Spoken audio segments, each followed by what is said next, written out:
আমার একটাই দাবি, আমাদেরকে একটা সনদের ব্যবস্থা করে দেন। যদি আমাদের লিখিত মার্ক ভালো হয় তাহলে আমাদের চাকরি হবে, আর যদি লিখিত মার্ক ভালো না হয় তাহলে আমাদের চাকরি হবে না, এটাই স্বাভাবিক। তখন আমাদের কোনো চাওয়া পাওয়া থাকবে না। আমরা প্রায় ৮১,০০০ প্রার্থী ভাইভা পরীক্ষা দিয়েছি। সেখান থেকে আমাদের মাত্র ৬০,০০০ প্রার্থীকে পাশ করানো হয়েছে, আর আমাদের ২১,০০০ প্রার্থীকে ভাইভাতে অকৃতকার্য করা হয়েছে। যে ভাইভা পরীক্ষায় কোনো অ্যাডমিট কার্ড থাকে না এবং যে ভাইভা পরীক্ষার মার্ক সনদে যুক্ত হয় না, তাহলে আমরা কোন কারণে, কোন দৃষ্টিতে আমাদেরকে ফেল করানো হলো? আমরা ফেল করলাম। প্রায় ২১,০০০ ক্যান্ডিডেটকে যে ফেল করানো হলো, কোন যুক্তিকে আমাদেরকে ফেল করানো হলো? আমরা তো প্রিলি এবং লিখিত পরীক্ষায় উত্তীর্ণ হয়ে ভাইভা দিয়েছিলাম। আমরা তো আমাদের ২০ মার্ক ছিল ভাইভা, ২০ মার্কের আমাদের সার্টিফিকেটে অর্থাৎ সনদে ছিল প্রায় ১২ মার্ক।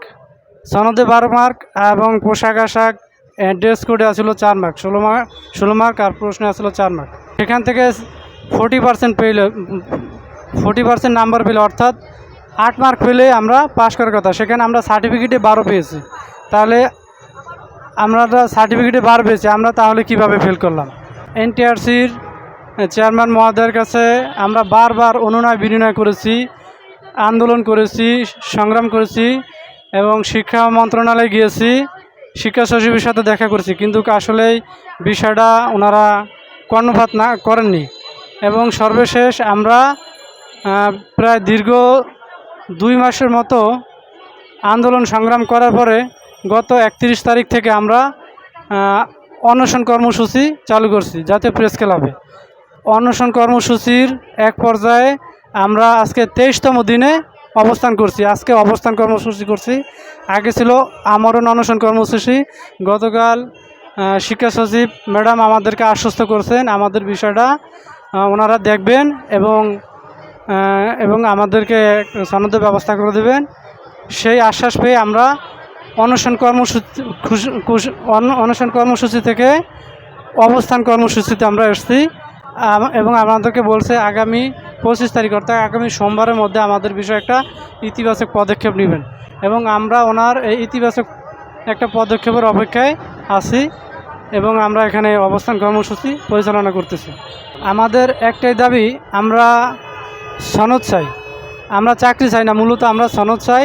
আমাদের যদি লিখিত মার্ক ভালো হয় তাহলে আমাদের চাকরি হবে, আর যদি লিখিত মার্ক ভালো না হয় তাহলে আমাদের চাকরি হবে না, আমাদের কোনো তখন দাবিও থাকবে না।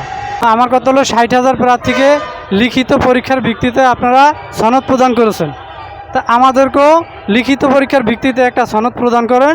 যদি আমাদের লিখিত পরীক্ষায় মার্ক ভালো হয়, রেজাল্ট ভালো হয়, তাহলে আমাদের চাকরি হবে, আর যদি ভালো না হয় তাহলে আমাদের চাকরি হবে না, তখন আমাদের কোনো চাওয়া পাওয়া কিছু থাকবে না। আমাদের একটাই দাবি, আমরা একটা সনদ চাই এবং এই সনদের মাধ্যমে আমরা গণবিজ্ঞপ্তিতে যাতে আমরা অ্যাপ্লাই করতে পারি, আমাদেরকে এরকম একটা সুযোগ করে দেন। আপনারা দেখতেছেন যে আমাদের এখানে অনেক ভাই বোনেরা প্রায় দীর্ঘ 23টা দিন আমরণ অনশন কর্মসূচি করে আসছে। আজকে আমরা অবস্থান কর্মসূচিতে করছি। এবার আমাদের বোনেরা এখানে বৃষ্টির পানিতে ভিজে তাদের শিশু সন্তান অনেকে রেখে আসছে, অনেকে নিয়ে আসছে, ঠিক আছে। তারা তো অনেক কষ্ট করে এই ছোটো মাসুম বাচ্চাগুলো রেখে এখানে অবস্থান কর্মসূচি করতেছে, এবং যারা পারছে নিয়ে আসছে তাদের দিকে লক্ষ্য করে তারা তো অনেক কষ্টের মাধ্যমে এই পর্যন্ত আসছে। আমার একটাই দাবি, আমাদেরকে একটা সনদের ব্যবস্থা করে দেন। যদি আমাদের লিখিত মার্ক ভালো হয় তাহলে আমাদের চাকরি হবে, আর যদি লিখিত মার্ক ভালো না হয় তাহলে আমাদের চাকরি হবে না, এটাই স্বাভাবিক। তখন আমাদের কোনো চাওয়া পাওয়া থাকবে না।